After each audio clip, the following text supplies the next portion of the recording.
James Randall Snyder is an American actor and singer. He graduated from Christian Brothers High School in Sacramento, California, and received his Bachelor of Fine Arts from the USC School of Dramatic Arts in Los Angeles, where he was a member of the SoCal VoCals, USC's premier a cappella group.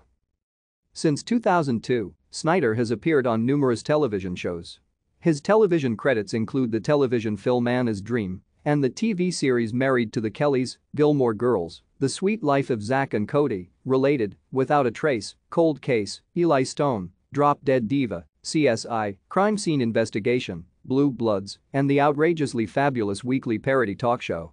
He can also be seen in the shorts The Baker's Dozen, A Cut Above, Five or Die, Weblo Jobs, True Blood, the parody movie, Genre This, and, most recently, Adonis. Snyder has had various movie roles and is best known for his role as Malcolm in She's the Man. His other roles include Dave in Pretty Persuasion, Jeremy in The Gingerbread Man, Seth in Shuttle, David in An American in China, and Ben Carter in Anderson's Cross. Thank you for watching. Like and subscribe if you would like to view more of our videos. Have a nice day.